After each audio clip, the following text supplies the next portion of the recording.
ہے وہ آپ کے مٹھی میں ہے اور چاروں طرف سے آپ کا قبضہ میں ہے. آپ چھوٹے بھائی کو زمین نہیں دیے. یاد رکھیں جب اس دنیا سے چلے جائیں گے وہ زمین تو آپ ناحق طریقے سے کھا لیے, یتیم کا مال ناحق طریقے سے کھا لیے, اس کا عیش کرے گا آپ کے اولاد لوگ, آپ کے بچے عیش کرے گا, آپ کے مرتے ہی فوراً بٹوارے کر لیں گے. یہ نہیں سوچے گا کہ یہ کس طریقے سے کمایا,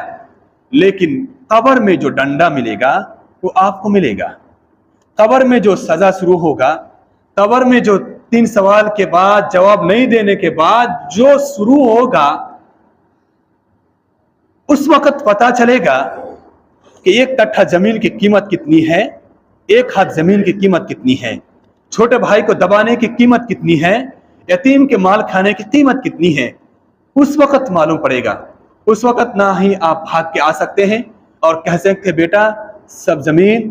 جو تمہارا چچا کا ہے اس کو دے دو, یا پھر اس یتیم کا ہے اس کو دے دو. آپ قبر سے نہ ہی اٹھ کے آ سکتے ہیں نہ ہی بھاگ کے آ سکتے ہیں. آج تک نہیں ہوا اور قیامت تک نہیں ہوگا. قیامت کے دن سارے آدمی قبر سے اٹھ کر کھڑے ہوں گے, لیکن قیامت تک کوئی آدمی قبر سے اٹھ کر نہیں آ سکتے ہیں. اللہ تبارک و تعالیٰ قرآن مجید کے اندر فرماتے ہیں وَمِن وَرَائِهِمْ بَرْزَخٌ إِلَى يَوْمِ يُبْعَثُونَ, جو عالم برزخ میں چلے گئے, جو قبر کی زندگی میں چلے گئے, اخروی زندگی میں چلے گئے, اس دنیا سے رخصت ہو کر جو قبر تک پہنچ گئے, برزخ إِلَى يَوْمِ يُبْعَثُونَ, وہ قیامت تک لوٹ کر نہیں آئے گا. قیامت تک آنے کی ممکن نہیں ہے, ناممکن ہے, آ ہی نہیں سکتا ہے, کبھی بھی نہیں آ سکتا ہے. آج تک نہیں آیا تو ہم اور آپ آ جائیں گے. ہمارے دادا پردادا انبیاء کرام آدم سے لے کر جتنے آدمی تھے سب قبر میں چلے گئے, مدفون ہو گئے. کافر لوگ قبر میں سڑ رہے ہیں, مر رہے ہیں, تکلیف ہو رہے ہیں ان پر, کتنی مصیبت میں ہیں. جب ہم اور آپ قبر میں جائیں گے تب معلوم پڑے. اللہ تبارک و تعالی نے کتاب و حکمت جو آپ صلی اللہ علیہ وسلم کو دی, اس کا خبر آپ صلی اللہ علیہ وسلم کو نہیں تھی. اللہ تبارک و تعالی دوسری جگہ فرماتا ہے وَكَذَلِكَ أَوْحَيْنَا إِلَيْكَ رُوحًا مِّنْ أَمْرِنَا مَا كُنْتَ تَدْرِي مَا الْكِتَابُ وَلَا الْإِيمَانُ, اور اسی طرح ہم نے آپ پر إِلَيْكَ رُوحًا مِّنْ أَمْرِنَا, ہم نے آپ کی طرف وحی کی ایک فرشتہ کے ذریعے, من امرنا اپنے حکم سے, ما كنت تدری ما الکتاب ولا الایمان, آپ کو کچھ معلوم نہیں تھا کہ کتاب کیا ہے ایمان کیا ہے.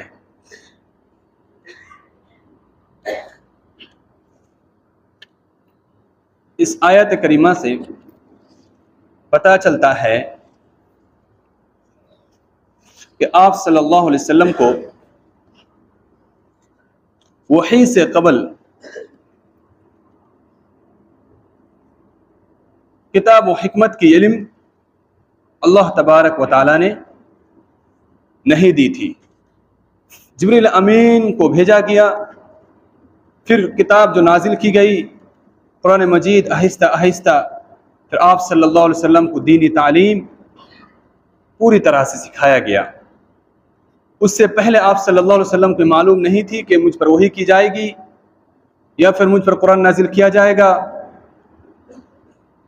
یا پھر مجھے نبوت ملے گی. اس کا علم آپ صلی اللہ علیہ وسلم کو نہیں تھی. اس آیت سے بھی پتہ چلتا ہے کہ آپ صلی اللہ علیہ وسلم کو غیب کا خبر بھی نہیں تھا. اسی لیے کہ آپ صلی اللہ علیہ وسلم کو اگر معلوم ہوتی یہ چیزیں کہ مجھ پر کتاب نازل کی جائے گی, مجھے تمام انبیاء کا سردار بنایا جائے گا, اس سب کا علم آپ صلی اللہ علیہ وسلم کو وحی سے قبل کچھ معلوم نہیں تھا. پھر وحی کے ذریعے اللہ تبارک و تعالیٰ نے یہ خوشخبری دی کہ آپ انبیاء کرام میں سے ایک افضل انبیاء ہیں. جبریل امین کو وقتاً فوقتاً موقع پر جب چاہا اللہ تبارک و تعالیٰ نے جبریل امین کو آپ صلی اللہ علیہ وسلم کے پاس بھیجتے گئے اور پوری دینی معلومات آپ صلی اللہ علیہ وسلم کو دیتے گئے۔ پھر 23 سالہ میں یہ قرآن مجید مکمل اللہ تبارک و تعالیٰ نے آپ صلی اللہ علیہ وسلم پر نازل کیا۔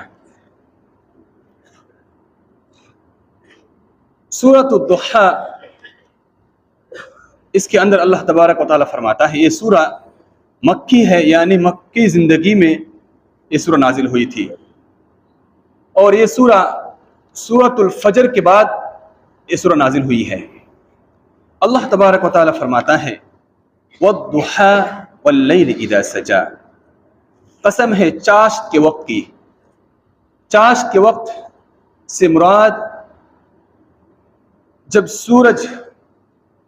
بلند دی پر آتا ہے اور دن آدھا دن جب ختم ہونے کو ہے اور پورا دھوپ آپ کو دکھے گا، چاشت کے وقت اس وقت کہا جاتا ہے، اور یہاں پر پورا دن کو مراد لیا گیا۔ والضحیٰ، قسم ہے چاشت کے وقت کی، واللیل اذا سجا، اور قسم ہے رات کی جب پوری طرح سے چھا جائے۔ رات پوری طرح سے جب اس کی اندھیری چھا جائے، اس کی قسم اللہ تبارک و تعالیٰ نے کھایا کہ رات کی اندھیری سجا سکن سے مراد ہے۔ اس کی مراد سکن ہے، یعنی کہ رات کی اندھیری جب چاروں طرف پھیل جاتی ہے تو سکونیت اختیار ہو جاتی ہے۔ آہستہ آہستہ آدمی اپنے اپنے گھونسلے میں گھروں میں چلے جاتے ہیں اور اندھیری چاروں طرف سے چھا جاتی ہے۔ آہستہ آہستہ ساکن جو سکون ہوتا ہے رات کے وقت نازل ہوتی ہے، اور رات کے وقت اتنا ہلہ یا پھر شور غل آپ کو سننے کو نہیں ملے گی جتنے دن کو ملتی ہے۔ واللیل اذا سجا ما ودعک ربک وما قلا، اے نبی محمد صلی اللہ علیہ وسلم، آپ سے آپ کا رب نہ تو بیزار ہو گیا نہ ہی آپ کو چھوڑا ہے۔ یعنی یہ نہ سوچیں کہ آپ کو اللہ تبارک و تعالیٰ نے چھوڑ دیا ہے یا آپ سے بیزار ہے، یہ بھی نہ سوچیں۔ وَلَلْآخِرَةُ خَيْرٌ لَكَ مِنَ الْأُولَى، اور انجام آغاز سے بہتر ہوگا، یعنی دنیا کی زندگی سے بہتر زندگی آخرت کی زندگی آپ کو ملے گی۔ یعنی جو انجام آپ کے ساتھ شروع کیا گیا، یعنی وحی نازل کی گئی، آپ کو جو یہ بتایا جا رہا ہے کہ آپ لوگوں تک دین کو پھیلا دو، یہ جو مشکل کام ہے یہ انجام میں شروع میں مشکل ہے، لیکن اس کا آہستہ آہستہ جب آخر میں جائے گا تو بہت ہی جلد آپ کو فتح ملے گی۔ لہٰذا آپ صلی اللہ علیہ وسلم کو اللہ تبارک و تعالیٰ نے کئی جگہ پر فتح دیا۔ فتح جیسے مکہ کو اللہ تبارک و تعالیٰ کے ذریعے اللہ تبارک و تعالیٰ نے آپ صلی اللہ علیہ وسلم کو یہ طاقت دی، آپ صلی اللہ علیہ وسلم نے صحابہ اکرام کے ساتھ مکہ کو فتح کیا، لیکن شروع میں کتنا مشکل تھا۔ آپ جب سیرت پڑھیں گے آپ صلی اللہ علیہ وسلم کے بارے میں، اور جب نئے نئے دین آیا، جو شروع میں اسلام آیا، اس وقت کے کہانی جب آپ پڑھیں گے، اس کی سیرت اور صحابہ اکرام کی زندگی اور مکہ کی شروع والی زندگی، جب آپ صلی اللہ علیہ وسلم لوگوں تک کلمہ کو لے کر کہنے کے لیے گئے، اس وقت کی زندگی آپ پڑھیں گے تو معلوم ہوگا کتنی مشکل تھی۔ آج دین کی بات کہنا، مسلمان کے سامنے کہنا، گلے پھاڑ کچھ مشکل نہیں ہوتا ہے۔ یہ مشکلات کے دور آپ صلی اللہ علیہ وسلم کے ذریعے ہمیں ملی ہے، نہیں تو کہیں پر بھی آپ جا کر کلمہ کی دعوت آج بھی ایسی جگہ ہے نہیں دے سکتے ہیں۔ اس اعلانی طور پر کلمہ کی دعوت دینے کی ہمت نہیں ہوتی تھی۔ آپ صلی اللہ علیہ وسلم جب شروع میں اسلام لایا تو جو بھی کہتا تھا، جو بھی اسلام لاتا تھا، اس کو ستایا جاتا تھا، اس کے گھر کو اجاڑ دیا جاتا تھا، ان کے جو چوپائے جانور ہیں اور اس کے جو بزنس کاروبار ہے ساری چیز کو ضبط کر لیا جاتا تھا، اور طرح طرح کی ایذائیں دیا جاتا تھا، اور انہیں طرح طرح کی تکلیف دی جاتی تھی، اور مصیبت تو مصیبت ان پر آتی تھی، لیکن پھر بھی انہوں نے کلمہ سے پیچھے نہیں ہٹا۔ اسی لیے آج ہم کو مفت میں کے طور پر کلمہ مل گیا، ایسا لگتا ہے۔ آج ہم چاروں طرف دین کی دعوت دیتے ہیں، چاروں طرف وعظ و نصیحت جو ہوتی ہے یہ آپ صلی اللہ علیہ وسلم کی وجہ سے ہمیں ملی ہے۔ اللہ تبارک و تعالیٰ کی توفیق ہے، الحمدللہ اللہ نے ہم پر رحم کیا اور رحمت دی، اور ہم پر ہدایت کا ایک نمونہ قرآن مجید کو رکھ دیا، جس کی وجہ سے آج ہم چاروں طرف دین کی بات جو پھیلاتے ہیں یا پھر بیان کرتے ہیں کچھ مشکل نہیں ہوتا ہے، لیکن شروع میں ایسا نہیں تھا۔ وَلَلْآخِرَةُ خَيْرٌ لَكَ مِنَ الْأُولَىٰ وَلَسَوْفَ يُعْطِيكَ رَبُّكَ فَتَرْضَىٰ، اور ان قریب آپ کو رب ایک ایسی چیز عطا کرے گا جس سے آپ راضی ہو جائیں گے، یعنی جس سے آپ خوش ہو جائیں گے۔ اے نبی محمد صلی اللہ علیہ وسلم، اب شروع میں اسلام جب لوگوں کے پاس بتاتے ہیں آپ کو مشکل ہوتا ہے، لیکن اس سے کئی گنا زیادہ فتوحات آپ کے سامنے آنے والی ہیں، اور آپ کو اللہ تبارک و تعالیٰ ایک ایسی چیز دے گا جس سے آپ خوش ہو جائیں گے۔ وَلَسَوْفَ يُعْطِيكَ رَبُّكَ فَتَرْضَىٰ أَلَمْ يَجِدْكَ يَتِيمًا فَآوَىٰ، کہ آپ کے رب نے آپ کو یتیم نہیں پایا پھر اپنی جگہ دی۔ أَلَمْ يَجِدْكَ يَتِيمًا فَآوَىٰ وَوَجَدَكَ ضَالًّا فَهَدَىٰ، کہ آپ کو آپ کے رب نے راہ بھولا ہوا نہیں پایا پھر اللہ تبارک و تعالیٰ نے آپ کو ہدایت دی۔ اس کے بعد ایک آیت کے بعد اللہ تبارک و تعالیٰ فرماتے ہیں فَأَمَّا الْيَتِيمَ فَلَا تَقْهَرْ، بس آپ بھی یتیم کے ساتھ سختی نہ کیا کریں۔ اللہ تبارک و تعالیٰ نے آپ کو یتیم کی حالت میں پایا، یعنی آپ بچپن آپ صلی اللہ علیہ وسلم ماں کے پیٹ میں رہتے ہی آپ کا والد عبداللہ وہ دنیا سے گزر گئے، ماں کی عمر 6 سال ہوتے ہی دنیا سے چلی گئی۔ آپ صلی اللہ علیہ وسلم کی جب عمر 6 سال تھی، 6 سال کی عمر، تب آپ صلی اللہ علیہ وسلم کا والدہ اس دنیا سے چلی گئی۔ عبد المطلب کے پاس کچھ دن تھے، پھر عبد المطلب یعنی ان کے چچا، آپ صلی اللہ علیہ وسلم کا چچا عبد المطلب کے سائے میں کچھ دن رہے، پھر اس کے بعد جب عبد المطلب چلے گئے آپ صلی اللہ علیہ وسلم تنہا ہو گئے۔ آپ صلی اللہ علیہ وسلم پھر ابو طالب کی رہائش میں آئے، ابو طالب کے پاس بہت دن تک تھے، اور بہت زیادہ جو مدد کیے تھا ابو طالب نے شاید ہی کوئی کیا ہو۔ اس طرح سے آپ صلی اللہ علیہ وسلم یتیم ہی میں زندگی گزارے۔ اللہ تبارک و تعالیٰ اسی چیز کو بتا رہے فَأَمَّا الْيَتِيمَ فَلَا تَقْهَرْ، لہٰذا آپ بھی یتیم کے ساتھ سختی نہ کیا کریں۔ وَأَمَّا السَّائِلَ فَلَا تَنْهَرْ، اور سائل اور مانگنے والے کو ڈانٹ ڈپٹ نہ کریں، چاہے وہ کوئی قسم کے مانگنے والے ہوں،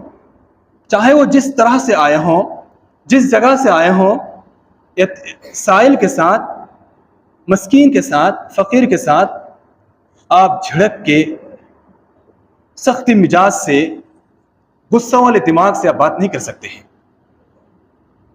کوئی بھی دیش کے ہوں، کوئی بھی قسم کے آدمی ہوں، آپ کے پاس اگر کوئی مانگنے والا آتے ہیں ہمارے پاس، تو ہمیں چاہیے اگر ہے جتنا اتنا عطا کریں اپنی استطاعت کے مطابق، اگر کچھ بھی نہیں ہے تو نرم لحاظ میں بات کریں اور اچھی گفتگو اس کے ساتھ کریں اور انہیں وہاں سے لوٹا دیں۔ ڈانٹ ڈپٹ کر کے کہ تمہیں تو کل ہی تو آیا تھا، یا پھر کچھ لوگ کہتے ہیں اس کا دھندا ہو گیا، کچھ لوگ کہتے ہیں کہ یہ روز کا اس کا پیشہ ہے، یا پھر اس کو غصے سے بھگا دیتا ہے، یہ منع ہے قرآن مجید میں۔ اللہ تبارک و تعالیٰ اس کے بعد فرماتے ہیں وَأَمَّا بِنِعْمَةِ رَبِّكَ فَحَدِّثْ، آپ اپنے رب کی نعمت کی گنتی کریں، شکریہ ادا کریں، کیونکہ اللہ تبارک و تعالیٰ دوسری صورت میں فرماتا ہے ثُمَّ لَتُسْأَلُنَّ يَوْمَئِذٍ عَنِ النَّعِيمِ، پھر تم سب کی نعمتوں کے بارے میں سوال کیا جائے گا، یعنی جو نعمت اللہ نے ہمیں دی ہے اس کی شکریہ ادا کرنا چاہیے کہ اللہ تبارک و تعالیٰ ہمیں سائل نہیں بنایا، اللہ تبارک و تعالیٰ ہمارے جسم صحیح سالم رکھا، ہم کما رہے ہیں، کھا رہے ہیں، پی رہے، سب کچھ کر رہے ہیں خود سے، الحمدللہ اللہ نے ہمیں صحیح سالم رکھا، لہٰذا ہمیں اپنی نعمت کی، اللہ کی نعمت جو ہمیں ملی ہے اس کی شکریہ ادا کرنا چاہیے، کیونکہ اس نعمتوں کے بارے میں کل قیامت کے دن سوال کیا جائے گا۔ یتیم کا مال کھانے سے مراد یتیم کا حق دبانا بہت بڑا گناہ ہے، کوئی بھی طرح سے گناہ ہو، یتیم کو دبانا یا پھر یتیم کو تکلیف دینا یا اس کے مال کھا لینا بہت بڑا گناہ ہے۔ اللہ کے رسول صلی اللہ علیہ وسلم سے پوچھا گیا، حضرت ابو ہریرہ رضی اللہ عنہ سے روایت ہے، اللہ کے رسول صلی اللہ علیہ وسلم فرماتے کہ 7 ہلاک کرنے والی چیزوں سے بچو۔ 7 ایک ایسا گناہ ہے جس سے آدمی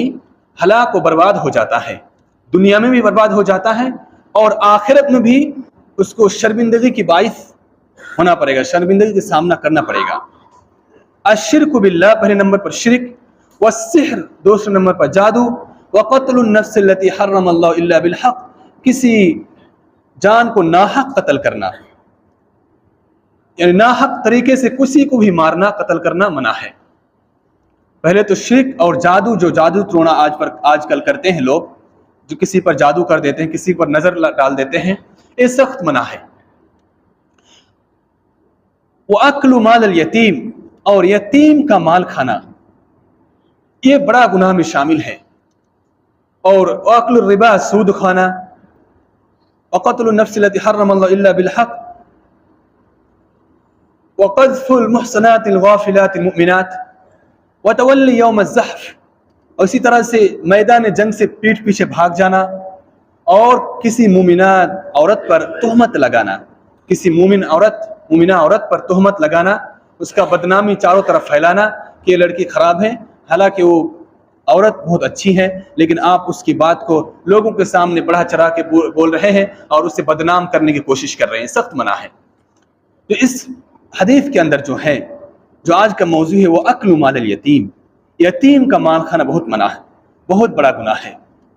اللہ تبارک و تعالیٰ قرآن مجید کے اندر فرماتا ہے وَلَا تَقْرَبُوا مَالَ الْيَتِيمِ إِلَّا بِالَّتِي هِيَ أَحْسَنُ حَتَّى يَبْلُغَ أَشُدَّهُ، اور یتیم کے مال کے پاس بھی نہ جاؤ، یتیم کے مال جہاں پر ہیں اس کے مال کو کھانے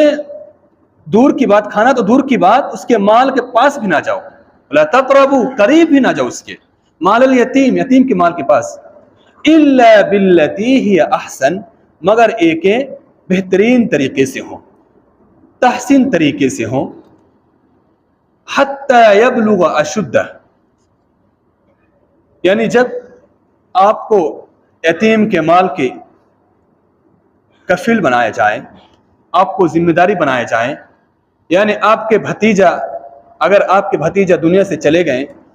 اس کے مال کی ذمہ داری آپ کو دے دی گئی، یا پھر کوئی اور پڑوسی جس کے والد گزر گئے اور وہ بچہ چھوٹا ہے، یتیم ہے، آپ کو ذمہ داری بنایا گیا، حتی یبلغ اشدہ، جب وہ بلوغت کو پہنچتا ہے، یعنی جب تک وہ جوانی کو نہیں پہنچتا ہے، اس وقت تک اس کے مال کو دیکھ ریکھ کرنا ذمہ داری ہو جاتا ہے، فرض عین ہے، فرض ہو جاتا ہے۔ اللہ تبارک و تعالیٰ فرماتے ہیں وَأَوْفُوا الْكَيْلَ وَالْمِيزَانَ بِالْقِسْطِ، اور ناپ تول میں پورا پورا کیا کرو، ایسا نہیں کہ لینے کے ٹائم پورا پورا ایک دم ناپ کے لیتا ہے اور دینے کے ٹائم ایسا ہی دے دیتا ہے، یا پھر ڈنڈی مارتا ہے، یا پھر 1 گرام یا 2 گرام کم دیتا ہے، لیکن لینے کے ٹائم پورا پورا لیتا ہے۔ لا نکلف نفسا الا وسعها،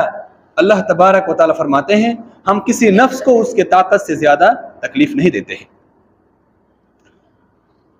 اللہ تبارک و تعالیٰ دوسری جگہ فرماتا ہے وَلَا تَقْرَبُوا مَالَ الْيَتِيمِ إِلَّا بِالَّتِي هِيَ أَحْسَنُ حَتَّى يَبْلُغَ أَشُدَّهُ، یہاں پر بھی اللہ تبارک و تعالیٰ فرما رہے ہیں کہ یتیم کے مال کے قریب بھی نہ جاؤ، اس کے پاس بھی نہ بھٹکو، یہ سخت منع ہے۔ لوگ یتیم کے مال کے ارد گرد گھومنے لگتے ہیں کہ کہیں کسی طرح سے اس کو انجانے میں کچھ مال ہڑپ لیا جائے،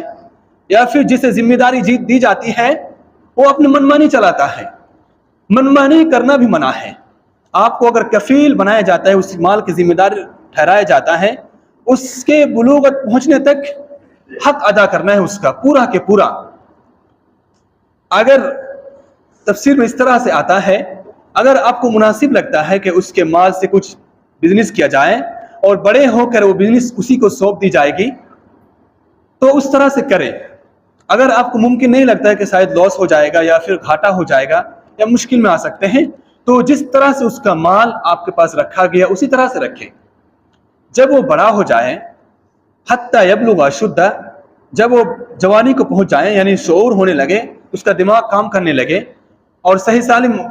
کا فیصلہ کرنے لگے وہ، تو انہیں ان کا مال لوٹا دو پورا پورا۔ وَأَوْفُوا بِالْعَهْدِ ان العہد کان مسئولا، اور بات پورا پورا کیا کرو. اور دوسری جگہ اللہ تبارک و تعالیٰ فرماتے وَأَوْفُوا بِالْعَهْدِ إِنَّ الْعَهْدَ كَانَ مَسْئُولًا، اور جب انہیں دو، یتیم کے مال جو آپ کے پاس تھا جب انہیں لوٹاؤ تو پورا پورا لوٹاؤ. ایسا نہیں انجانے میں آپ کوئی چیز کھا لیے بات الگ ہے، لیکن آپ جان بوجھ کر آپ کے پاس کوئی سمپتی رکھا گیا، کوئی پیسہ رکھا گیا 2 لاکھ 4 لاکھ یتیم کے مال، یا پھر آپ کے بھتیجا کا پیسہ آپ کے پاس ہے، اس کی زمین آپ کے پاس ہے، آپ نہیں دے رہے بھتیجے کو کیونکہ اس کے والد گزر گئے ہیں، اس کا ایک ساتھ دونوں بھائی لین دین کرتے تھے، اس کا باپ کا پیسہ کچھ آپ کے پاس موجود ہے، آپ کا بھائی گزر گیا، آپ کے بھتیجے کو اس کا پیسہ حق نہیں دے رہے ہیں، تو کل قیامت کے دن ان العہد کان مسئولا، اللہ تبارک و تعالی اس کا پورا پورا کل قیامت کے دن حساب لے گا،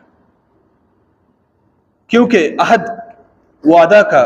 باز پرس کی جائے گی، سوال کیا جائے گا. لہذا جن کے پاس بھی یتیم کا مال ہو، اپنے بھتیجے کے پیسہ ہو یا پھر کسی اور کا پیسہ ہو، کسی یتیم کا پیسہ ہو، انہیں پورا پورا لوٹانا، انہیں ان کے پاس پہنچانا پوری ذمہ داری ہوتا ہے. 1 روپیہ بھی ادھر ادھر نہیں کر سکتے ہیں. بہت جگہ آپ دیکھیں گے مسلمان کے درمیان ہی جھگڑا و فساد زیادہ تر ہوتا ہے، بٹوارے کو لے کر زیادہ جھگڑا فساد ہوتا ہے. بڑا بھائی چھوٹا بھائی کو نہیں دیتا ہے، یا پھر ایک بھائی باہر رہتا ہے، ایک بھائی ملک میں رہتا ہے، باہر رہنے والے بھائی اپنے پیسہ بھیجتے سب کچھ کرتے ہیں، آہستہ آہستہ وہ بھائی اپنے ملک میں سیٹنگ کر لیتا ہے اور زمین اپنے نام پہ کر لیتا ہے. بدیش میں رہنے والے بھائی کو کچھ معلوم ہی نہیں ہوتا ہے. آخر میں پتہ چلتا ہے جب بھائی بدیش سے جاتا ہے اپنے گھر میں، اس کے نام پہ کچھ ہے ہی نہیں. اکثر ہوتا ہے اس کے نام پہ کچھ باقی نہیں ہے. جب کہتا ہے کہ میں نے تو اتنا پیسہ بھیجا، ان کا کیا کیا؟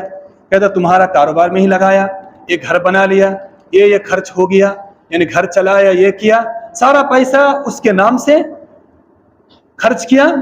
اور کمائی کا پیسہ اپنے نام پہ جمع کیا. اس طرح سے آپ اپنے ملکوں میں آپ کو دیکھنے کو ملیں گے. پھر جب لاسٹ میں 20 سال یا 15 سال بعد یہ آدمی بدیش چھوڑ کر ریٹرن ہو کے جاتا ہے تو اس کے نام پہ کوئی چیز باقی نہیں رہتی ہے. پھر آخر میں جھگڑا و فساد کے علاوہ کچھ نہیں ہوتا ہے. برادر اسلام، حق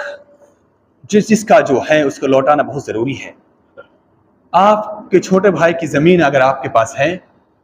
آپ اگر اس کو مار کر کھا لیتے ہیں، دبا لیتے ہیں، آپ بڑے ہیں، یا پھر آپ کے چیئرمین آپ کے ایک دم دائیں ہاتھ میں ہے، ممبر آپ کے دائیں ہاتھ میں ہے،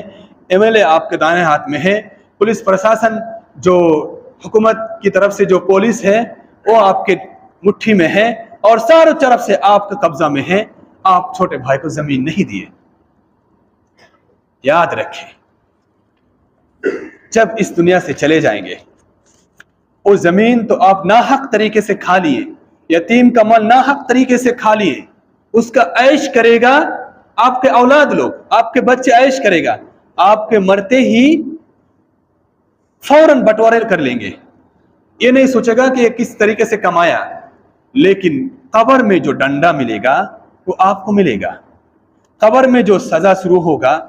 قبر میں جو 3 سوال کے بعد جواب نہیں دینے کے بعد جو شروع ہوگا،